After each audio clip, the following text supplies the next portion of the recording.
کبھی جو ہے بیان حلفی آ جاتا ہے, پھر یہ جو آڈیو لیک سامنے آئی ہے, اس کی تحقیقات بھی تو ہونی چاہیے. دیکھیے جو جے آئی ٹی اور دیگر اس طرح کے معاملات ہیں جہاں پہ ادارے کے باہر سے, عدلیہ کے ادارے کے باہر سے عدلیہ کے اوپر الزامات لگ رہے ہیں, تو یہ تو کوئی نئی بات نہیں, اور اس کے اندر ہمیں پریشانی بھی نہیں ہونی چاہیے. حبیب صاحب اور میرا اگر مقدمہ عدالت میں چلا جائے اور حبیب صاحب مقدمہ جیت جائیں اور میں ہار جاؤں, تو میں باہر آ کے کہوں گا جی جج صاحبان ٹھیک نہیں تھے یا یہ عدالت ٹھیک نہیں ہے. تو فریقین جب مقدمہ ہار جائیں یا نظام کے باہر جن لوگوں کو نظام افیکٹ کرتا ہو, یعنی کہ عدلیہ کے نظام کے باہر جن لوگوں کو نظام افیکٹ کرتا ہو, وہ پاکستان میں نہیں ساری دنیا میں عدالتوں کے اوپر الزامات لگاتے رہتے ہیں, یہ کوئی مسئلہ نہیں. یہاں پہ جو اصل مسئلہ ہے, جو سیکوینس ابھی احسن اقبال صاحب نے بھی بتایا کہ جج ارشد ملک عدلیہ کا حصہ تھے, شوکت عزیز صدیقی صاحب عدلیہ کا حصہ تھے, جج رانا شمیم صاحب عدلیہ کا حصہ ہیں. یہ مبینہ آڈیو بھی جو بات ہو رہی ہے یہ بھی ایک سابق چیف جسٹس صاحب سے منسوب ہو رہی ہے. ہم نے اس سے پہلے دیکھا, ہم نے جسٹس قاضی فائزہ صاحب کے کیس کی بہت سی سماعت کی جس کے بیانات کے اوپر کچھ رپورٹنگ ہوئی, کچھ سوشل میڈیا کے اوپر چلی, وہ بھی عدلیہ ہی کے ایک ممبر کی طرف سے عدلیہ کے اوپر بات ہو رہی تھی. سوال یہ ہے کہ جب عدلیہ کے اپنے ممبران مختلف اوقات میں مختلف پیریڈز پہ ڈسٹرکٹ جوڈیشری میں, ہائی کورٹ میں, سپریم کورٹ میں, جب ان کی طرف سے آوازیں اٹھنی شروع ہو جائیں تو زیادہ گھمبیر بات ہے. اس وجہ سے زیادہ گھمبیر بات ہے کہ کسی فریق نے تو بات نہیں کی نا کہ مقدمہ وہ ہار گیا, اس نے کہا جی عدالتیں ٹھیک نہیں ہیں, یہ جج جو ہیں یہ سارے خراب ہیں, and so on and so forth. ایسی سچویشن میں جو اسلام آباد ہائی کورٹ کے چیف جسٹس اطہر منالہ صاحب کا جو ایڈمیٹنگ آرڈر ہے, جو رانا شمیم صاحب کے کیس کے اندر ایڈمیٹنگ آرڈر ہے, سب لوگوں کو اس کو تھوڑا سا پڑھنا چاہیے. انہوں نے اس پہ بڑے واضح طور پہ کہا کہ یہ ایفیکٹولی ایشو جو ہے کسی ایک مقدمے کا, نواز شریف صاحب کا, مریم نواز صاحبہ کا نہیں ہے, کیونکہ یہ آوازیں اس طرح اٹھ رہی ہیں. اور اگر آپ اس کو لارجر سچویشن میں بھی دیکھیں تو کیونکہ یہ آوازیں عدلیہ کے اندر سے اٹھی ہیں,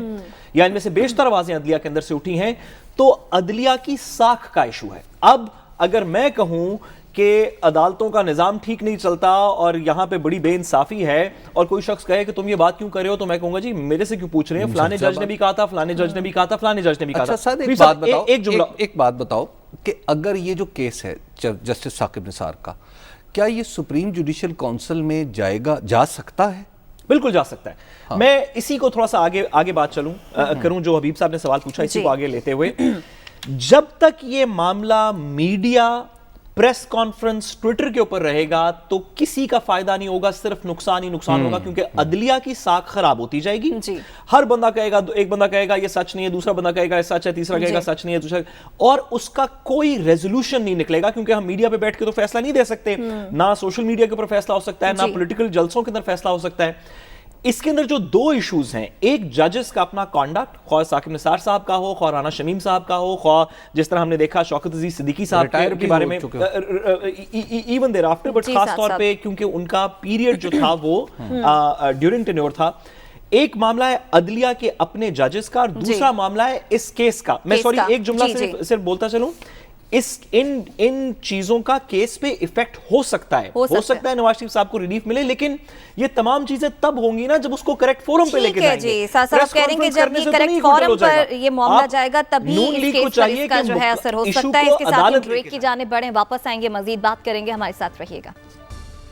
ویلکم بیک ناظرین. سپریم کورٹ نے نسلا ٹاور کو غیر قانونی قرار دے کر گرانے کا حکم دے رکھا ہے, جبکہ آج ٹاور کے باہر متاثرین اور بلڈرز نے احتجاج کیا. اس احتجاج کے دوران دھکم پیل اور پولیس کے ساتھ متاثرین کی جھڑپیں بھی ہوئیں.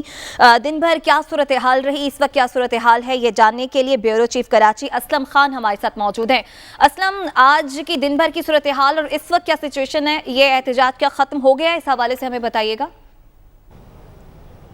دیکھیں, اس وقت احتجاج کی ہم بات کریں تو وہ دھرنے کی شکل میں تبدیل ہو گیا ہے, اور وہ association of builder and developers آباد کے جو رہنما ہیں, جو چیئرمین محسن شیخانی اور دیگر عہدیدار, اس وقت ایک شو روم ہے اس کے باہر دھرنا دے کر کے بیٹھے ہوئے ہیں, چونکہ پولیس نے وہاں سے جو مرکزی شاہراہ قائدین تھی وہاں سے ہٹا کر کے ایک سائڈ پر کہا ہے کہ یہاں پر آپ بیٹھ سکتے ہیں, سڑک پر آ کر کے روڈ بلاک کرنے کی اجازت نہیں. آپ نے کہا دن بھر کا اصلاً یہ صرف بلڈرز ایسوسیشن وہاں بیٹھی ہوئی ہے یا وہاں کے مکین بھی بیٹھے ہوئے ہیں, وہاں کے جو مکین تھے وہ بھی وہاں بیٹھے ہوئے ہیں؟